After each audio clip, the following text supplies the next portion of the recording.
Okay, well, let's start. Good morning. This is remedial security for those of you that are in the wrong spot. Jason's laughing. That's good. At least there's one or two people that are awake this morning. All right, first of all, we've got to answer three fundamental questions during this presentation. Who schedules a security conference on a Saturday? Is Chunky Dave even in here? Oh, yeah, okay, hold on, wait, it gets better. On my anniversary, no less. Okay, those of you that remember the early Utah Saint days, anybody know the story about my anniversary in Utah Saint? Would you like to have my wife come up and talk about it? She doesn't want to, so I won't make her. But she's in the back, by the way. My wife is here. Raise your hand. That's my wife, Kimberly. And all that crazy noises you heard from the northeast side of the building, that was us. It's anniversary weekend for us. I'm just teasing. That's probably way more than you cared about. Okay, so we're on our anniversary, and then some guy says, hey, you got to talk at BSides. It's this guy right here. And so if you haven't had an opportunity to talk to him as one conference organizer to another, sometimes you don't realize how hard it is to run a conference. So congratulations. It seems like it's going off without a hitch, so thumbs up. So that's Chunky Dave. This is about me. I'm going to tell you some of the same information, but tell some deeper stories about it. We're going to talk about me for like 30 minutes. Just teasing. All right, so I'm Troy Jessup. I am a CISSP, an SSCP, a CCNA, a TPYMWIA, and a firm subscriber of the Who Cares About Certifications certification. My current roles, I'm the organizer of the Utah Saint organization, the founder and chairman, chief researcher, organizator, that's a good word, of St. Con. I might need a drink. Where'd they go? Just teasing. Okay, I work currently at the Utah Education Network, and I've been there for a long time doing Associate Director of Security and Operations, Junk. I also run a little business on the side, which we call Brushfire Security, which we do some security consulting and some other things from time to time. A lot of people have asked me about what the heck is Jupiter. Most people in the Utah Saint organization, which is where most of you come from, don't know me as Jupiter. This name precedes Utah Saint, or coincides with it to a large degree. This is the handle that I used to use when we were doing the Capture the Flag competitions at DEF CON. So as we were doing those, I was Jupiter, and all of the other people in the group were different planets, and nobody was Uranus at all. Okay, so anyways. That's me. Hopefully most of you know who I am, and I don't need to go into any more details. Wanted to just talk about network fundamentals or network security fundamentals. But I also wanted to give a quick plug. This will be the only real plug for St. Con during this presentation. St. Con is a network security conference. How many of you don't know what St. Con is? Let's just poll the room. Okay, next slide. Okay, security fundamentals. And when I kind of joked about it being remedial, I kind of meant it a little bit. So here's what you get for security fundamentals.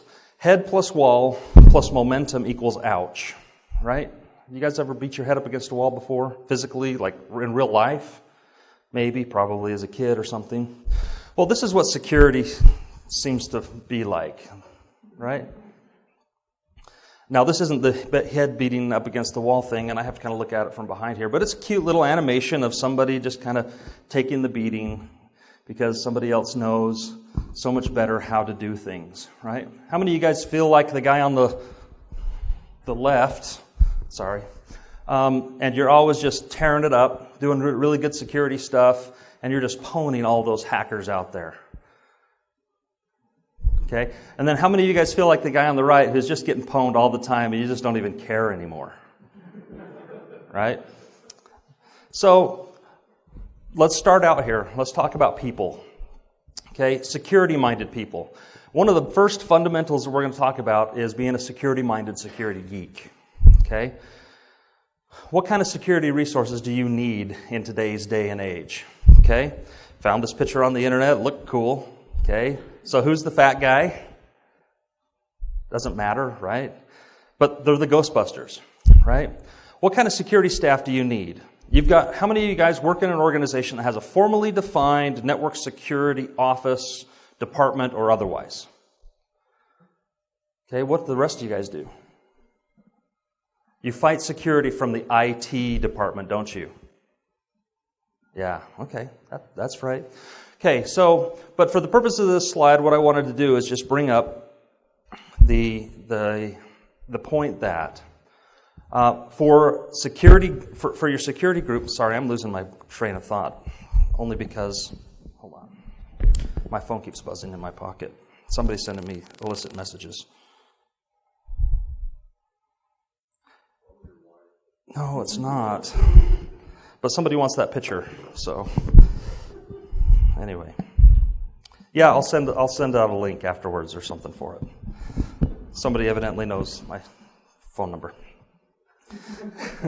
Okay, so security geeks. We all need to have security geeks, but the security-minded person doesn't stop there. One of the things that I want to talk about is that you also need security-minded system administrators, DBAs, other things like that, right? It's a security fundamental. If you're doing security in an organization and you're the person in charge of security, whether that be through divine intervention or edict, right? Or whether it's because you decided that, hey, I'm interested in this stuff and I'm going to work on it, or whether you don't really care and you're here because you heard about this really cool con.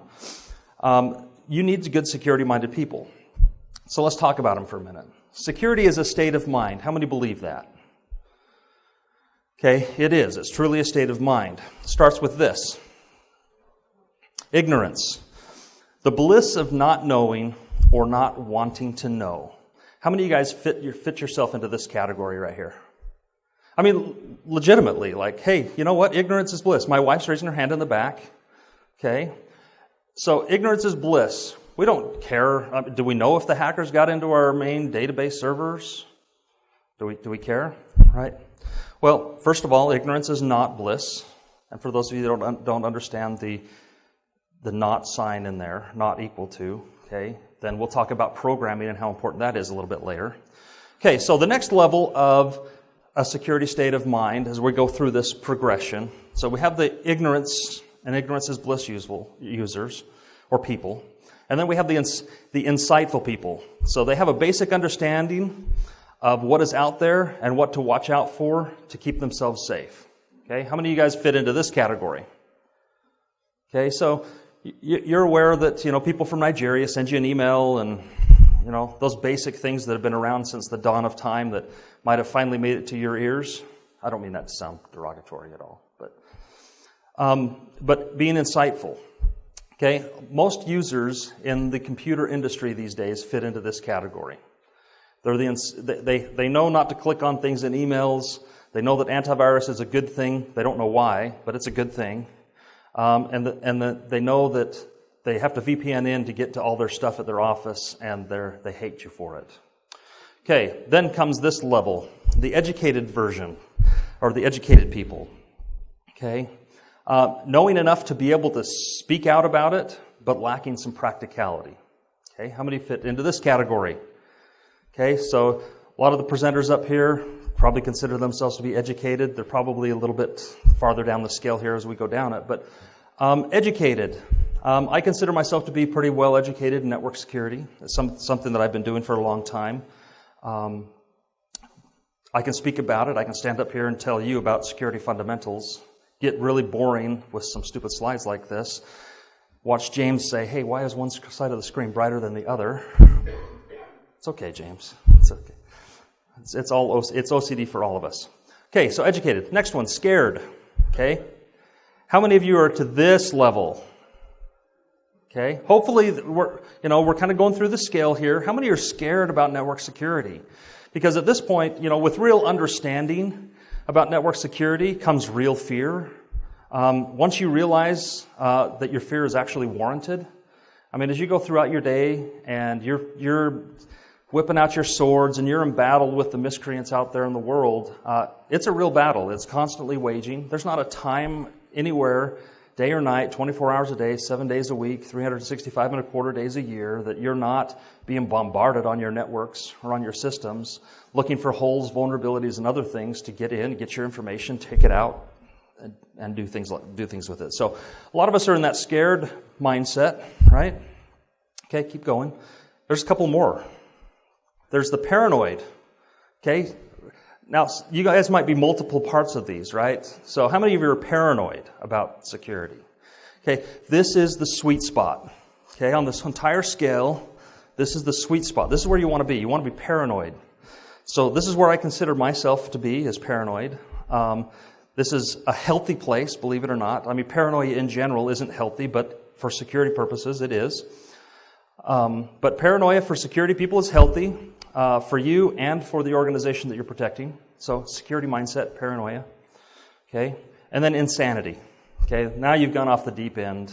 Now you've unplugged yourself from the internet. You've decided that, okay, this isn't even worth it anymore. But there is a fine line between paranoia and insanity. Don't let the insanity take you. Okay, insanity, I've got another one of these things. When you put two equal signs together in programming language, that means what? Equal to. Okay, just making sure that this wasn't just poof. I'm sure it's not. But insanity equals worry. If you worry too much, you're going to do things like have knee-jerk reactions to issues, incidents, and other things that happen on your networks, and you're not going to make good decisions. So worrying about every little thing that you cannot get to, but knowing, but you know makes you vulnerable. Who cares? I probably was tired when I wrote that slide. Okay, so here's this completely meaningless scale that shows all of those mindsets, from ignorance through educated, through scared, paranoid, and insane. It's okay. I don't even know what the graph represents. I thought it would be a really cool visual. But most people hang out in ignorance mode. A couple people are well educated. A few more fit into the scared. And it's very interesting that there's not very many that are paranoid. In fact, when we even raised our hand, how many of you are paranoid? Now you're all going to raise your hands like, yeah, we're going to screw up your scale. Okay, but fundamental number one, okay, so we've kind of prefaced it with this, is having good, paranoid, security-minded people. But that means having those types of people in every aspect of your technology within your organization. That doesn't mean just having security people in the security department. Why is it important? This can be a little interactive. Why is it important to make sure that you have a good security-minded system administrator? Anyone?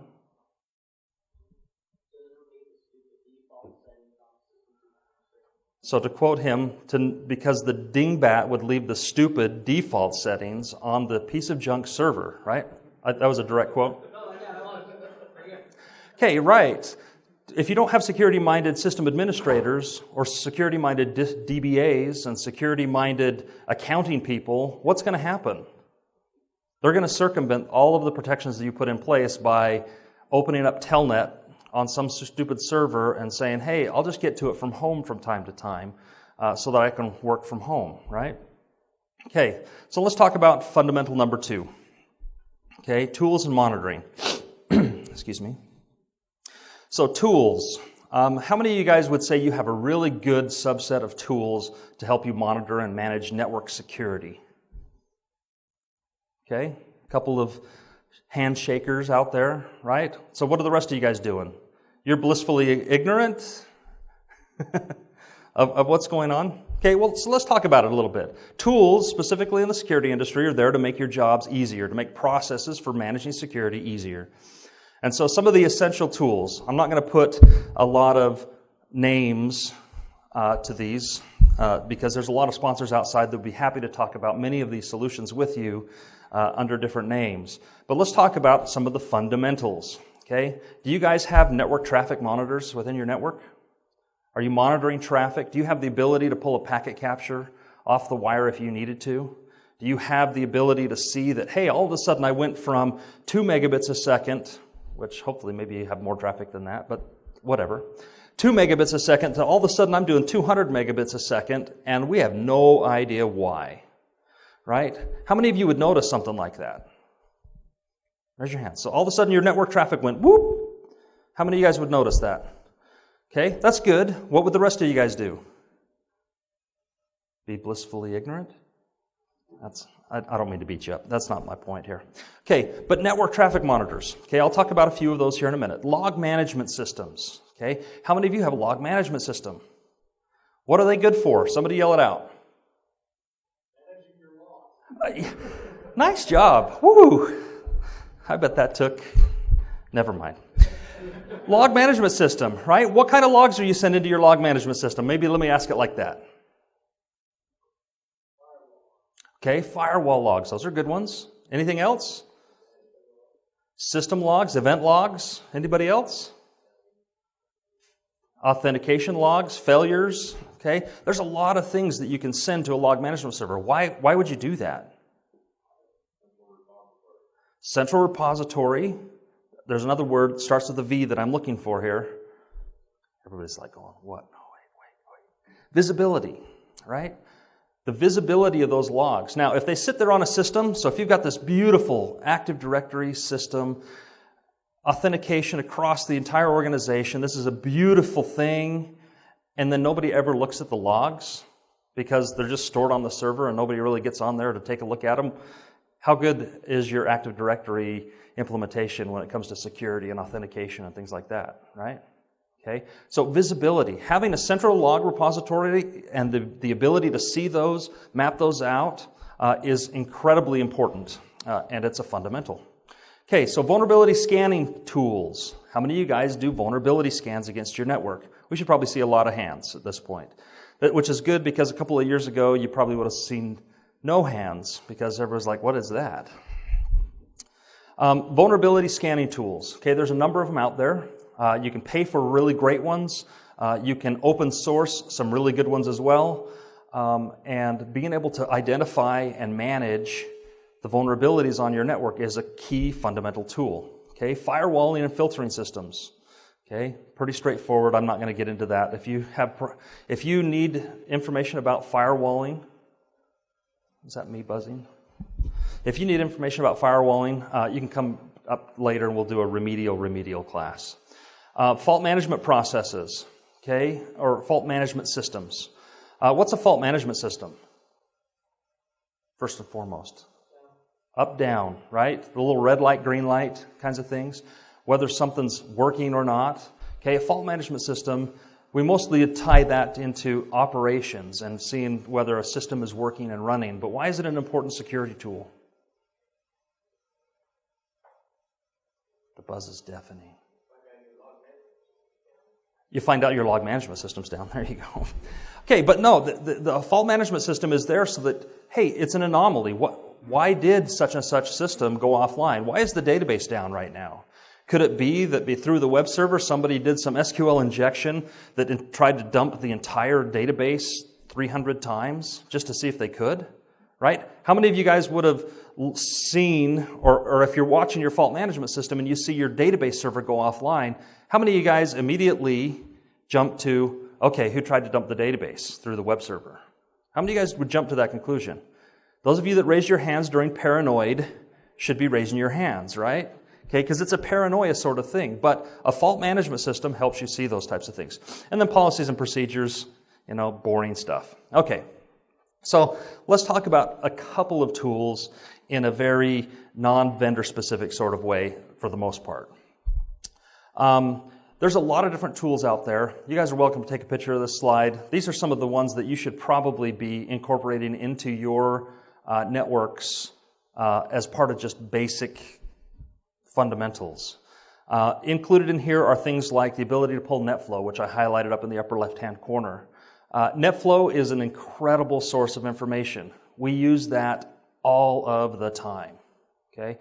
NetFlow is the ability for you to pull packet header data and store it for long-term use and analytics on your network. How many of you are not familiar with NetFlow? Okay. I'll throw out a little teaser. At the 801 Labs Hackerspace, we teach NetFlow classes about once every 2 months or so. If you want to come out and find out the cool parts and what's involved in NetFlow, come out and see us out there at the Hackerspace. There's some really cool things about it. But what would it be like if you had a log of every single packet that came in and out of your network, and the ability to run different analytics on those logs? You could start seeing patterns fairly quickly, like, hey, how many times a day do I get port scanned? How many times did this guy try and brute force into my Bastion SSH host that gets into the back end of our network? How many times did somebody try and knock on the ports for our databases, et cetera, et cetera? Those types of things you find in NetFlow. And there's a ton of other tools on there, okay? I'll mention just a few as we go through. SNMP Walk, the ability to pull SNMP data and do analytics on that, incredibly cool. Splunk, I said vendor non-specific, but there's a couple of them on here. Splunk, great log management system. Hella expensive, but great log management system. Nagios is a great fault management system. When your database goes down and you want to be paranoid like me and say, hey, who tried to dump it from the web server? Nagios is a great tool to find out whether your database is up or down. Number of other tools in there. Jeremy did a great job just a few minutes ago talking a little bit about Wireshark and packet capturing. Those things are on there. Nessus is also highlighted. Again, a little bit more vendor specific, but it's open source-ish. How many of you guys have Nessus? Okay, very cool tool. If you're not using that and don't scan your networks on a regular basis, you're doing it wrong. Plain and simple. Firewalls. It's probably the biggest on the screen, highlighted. I wanted to just kind of mention a couple of things, because this is the remedial part of security fundamentals. A firewall, having one in place does not end your responsibility for security. Okay? There are so many people out there, especially in smaller organizations and such, that say, hey, we've got a firewall. We're good. Firewalls are just the beginning. That just offers you the opportunity and the ability to then start doing things within your network and containing stuff. So having a firewall is good.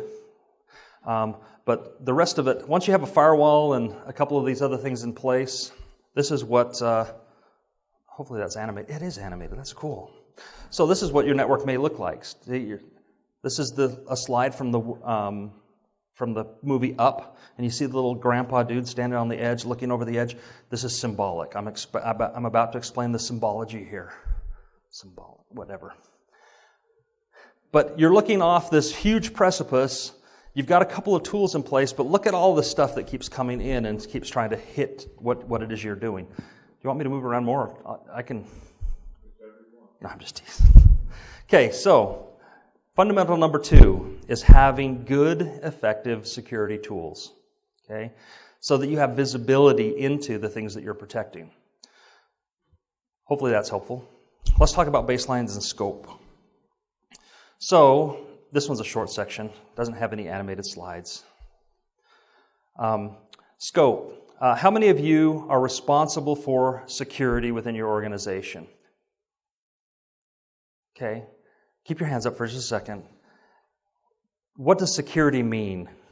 Okay. Is it just you're responsible for security, or are you responsible for the security management, firewalls? Is there something defined around it? That's why there's quotes around this. Okay, are you responsible for security, or are you responsible for security? Okay, which is it? So think about it. I don't need the answer specifically from you. Is what you're charged with protecting defined? Okay, this is another security fundamental. Okay, here's this cute slide. I see people laughing. I mean, that's cool. What's she laughing about? What's so funny? Define. Okay. Well, good. I'm glad you're laughing at the same. Yes.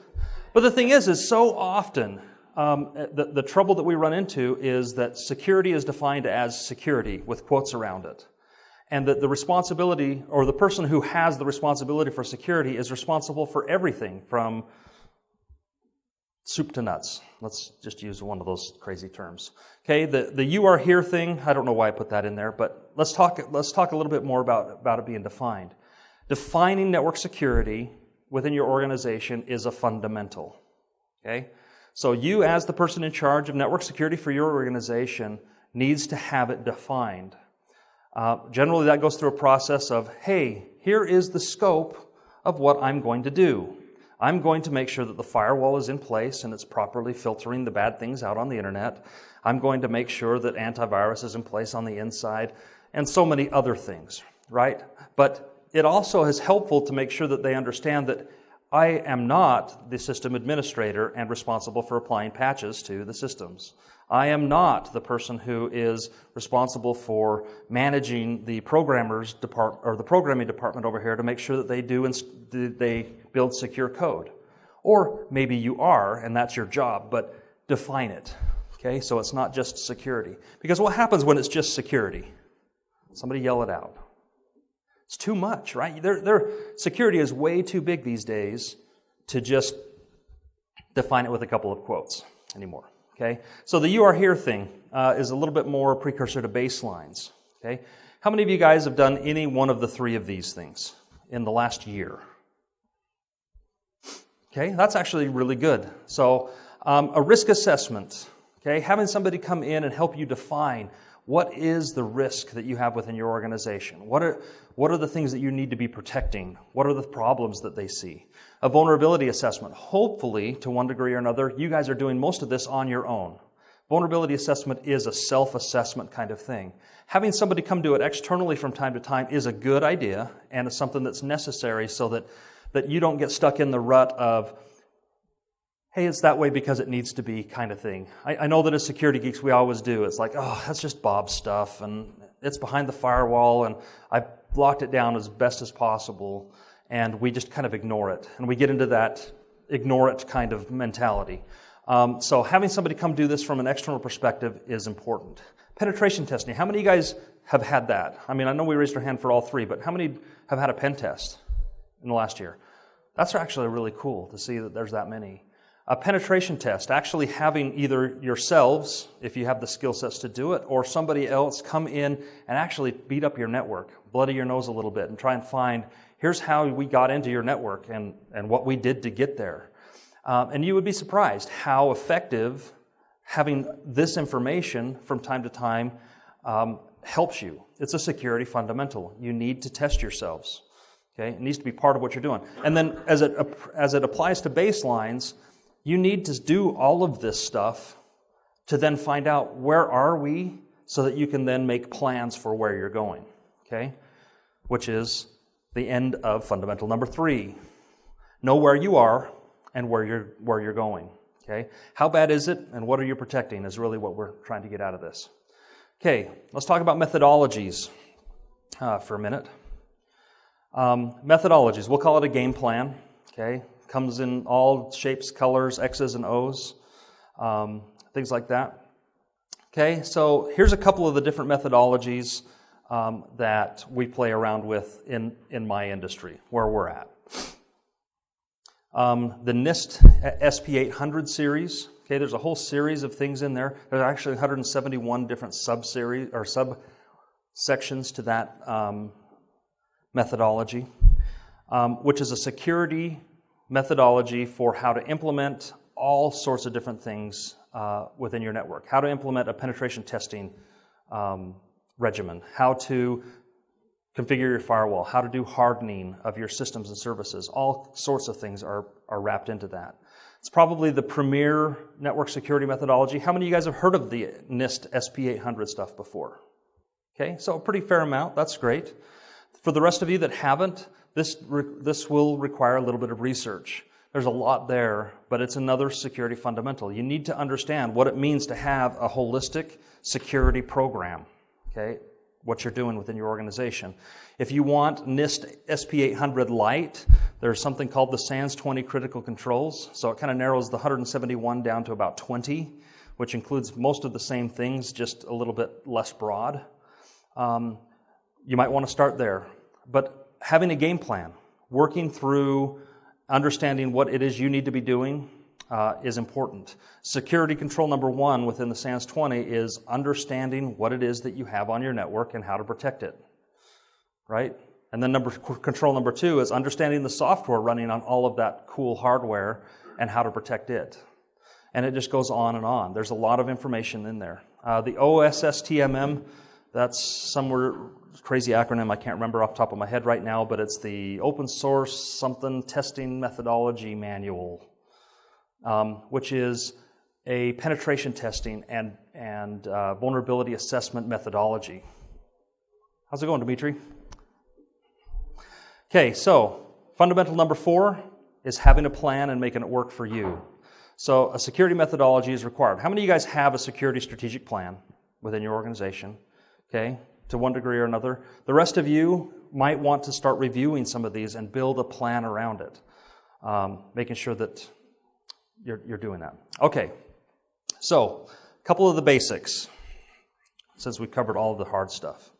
And we're almost done, by the way. You're going to get out early because I'm going to go enjoy my anniversary with my wife the rest of the day today.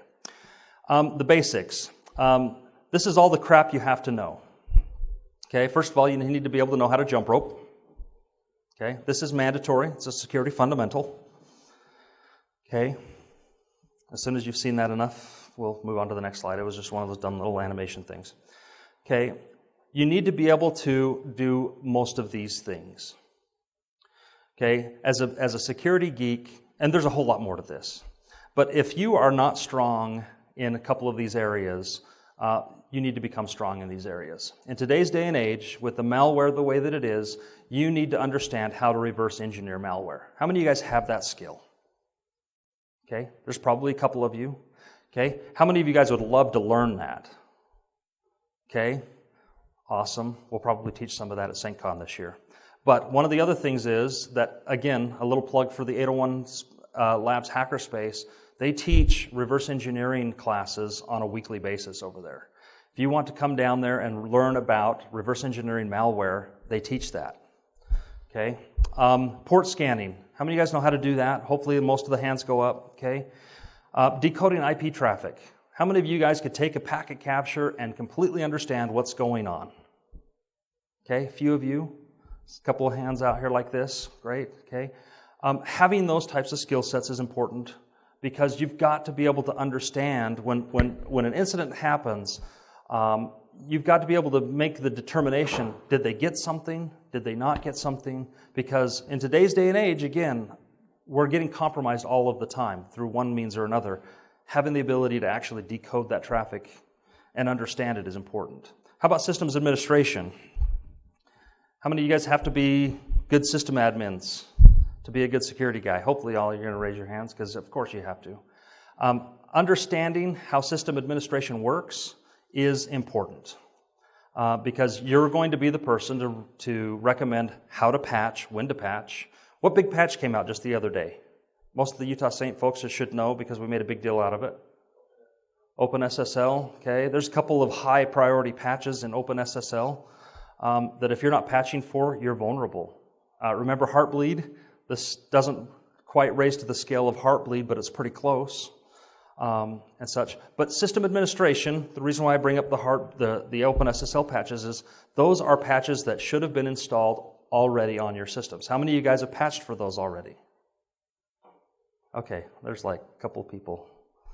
Okay, why not? Why have we not patched for those yet? I'm not going to make you answer the question, but having that systems administration understanding, knowing when it's safe to upgrade and patch, when it's not, how the databases are going to be impacted, those are things that you need to know so that you can be effective on how you're administering security. Database structure and syntax. How many of you guys could just go to town inside of a MySQL database or a Postgres database and just navigate yourselves around, command line mode? Okay, a couple of hands went up. There's a couple strong kung fu people in here, right? But understanding that structure, why is it important? Crickets, chirp, chirp, chirp, chirp. So when somebody's doing SQL injection on your web server, you could determine, hey, what is it that they're doing? Then you could probably do it yourself because you know all the commands in order to grab that information, right? Okay, a couple of last items here. A programming language or a scripting language. I can't beat on this one enough. Being an effective security person, and it's a fundamental, but being an effective security person requires that you be able to script or program. If you're not good at scripting and programming, This is one of the things that you should work on almost first more than anything else. Because without this, your ability to analyze data, fix things in a hurry, write a script to process a specific type of information to get an understanding of what's going on in one scenario or another can't happen. And it's one of the most important things we do. We're constantly writing scripts at UEN. We're constantly writing programs to analyze data or to beat up against some system to determine whether it's vulnerable or not, or to brute force and things like that. If you use all of the scripts and tools that are out there to the script kiddie world, those are good, but you can't customize those very easily without understanding a programming language. So learn one of those, okay? And then lastly, for this section, is a way to learn more as things change. So how many of you are subscribed to some sort of information push, either mailing lists or whatever, that you're learning about the latest trends, tactics, and information about what's going on out there? Okay, hopefully most of you are. If you're not, there's a lot of really good ones out there. I'll plug the Utah Saint organization. We don't send out a ton of information, but we do send out some good information from time to time about different threats and issues that are happening out there. But that's another fundamental. You need to learn a way to find new information and integrate it into what you're doing. Okay? So fundamental number 5 is learn the basics and practice them. Okay? So constant learning is required. It's one of the fundamentals as well. And so we'll put it all together for you just a little bit. It's a beautiful concept. This is an analog here of putting all of our security things together, making them all work. Just wait for it. This is so satisfying here, right?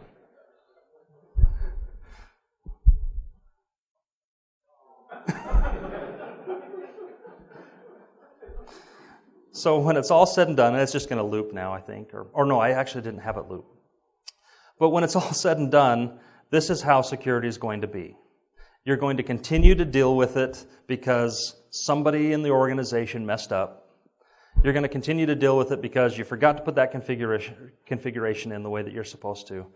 And I'll tell you, there's not a lot of times within the security realm that there's a lot of satisfaction and just running out of the office going, Yahoo!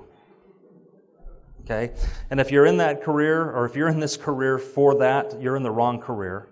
But every once in a while it does happen. I mean, we had a really recent experience where there was a compromise on one of the machines within the state that we were involved with. I won't give you a lot of details about it, but there is a lot of Yahoo when you crack open some issue that has perplexed so many other people, and then you finally just, you make that one little, I don't know, Jason's shaking his head, he knows what I'm talking about, but you make that one little leap and then you figure out this really cool piece of malware that I've got a copy of if anybody would like now, and that it helps you distribute all kinds of cool stuff via a web vulnerability, one that we haven't even seen before. Very cool stuff. It's all deep encoded stuff, so when the text is coming across and being put into your browser, it's not plain text, it's all encoded, and then your browser decodes it. Really cool stuff. If anybody wants a copy, I'll send it out. That I can send out. But there's not a lot of satisfaction until you have a lot of these fundamentals and skills in place, and then you do cool things like that. But to wrap it all up, you need to have good paranoid, security-minded people. You need to be a paranoid person so that when you see faults on your network, and such as the case that I made earlier, that you automatically jump to the paranoia conclusion. The database server's down. Oh crap, why is the database server down? Is it because Bob took it down for maintenance, or is it because somebody dumped the tables 100 times and it just crashed it, or whatever? Okay? But having good paranoid security people, not just yourself, but with the systems administrators that you're working with, the DBAs that you're working with, and any and all of the other people that work with information technology within the organizations that you work for need to be good security-minded people. How do we get that? I should have put that as a slide in here as well. I won't ask the question more than just to say, You need to teach these people what it means to have a security-minded outlook on what they're doing. The system administrators are not going to just magically decide, hey, you know what, I'm going to always use a hardening guide when I install this new server. I'm not going to leave all the NetBIOS ports open, even though that's not much of an issue these days with the latest version of Windows. But I'm not going to leave Telnet or SSH open up to the world, those kinds of things. Okay? Tools. You need good tools that help you manage the threats that you're seeing. And the tools, if you want to just put a little equal sign in there, tools equals visibility. You need to be able to see what's going on. And if you don't have the good tools to do that, you're going to be failing. Okay? A baseline to work from and a scope to be effective in. Having a baseline and understanding where you're at and having a plan to move forward is important. But also having a scope so that you can actually be effective is key as well. Because if your scope is this, you're going to be a mile wide and less than an inch deep. If your scope is pretty refined, you're going to be very effective at what you're doing. So make sure that the scope is defined and that if somebody thinks it's this, and that's your boss, help them understand that, you know what, I can do really well right here, and these other things, either we need more dudes for, or dudettes, sorry, I didn't mean to be sexist about it. We need more people to do these things, or some of these things aren't going to be as effective. Okay, let's see, skills to help you do a better job. That's probably one of the most important security fundamentals. Make sure that that you have the skills in order to do a good job. And that, ladies and gentlemen, is my presentation, except for you get to see a really cool white slide. So, thanks.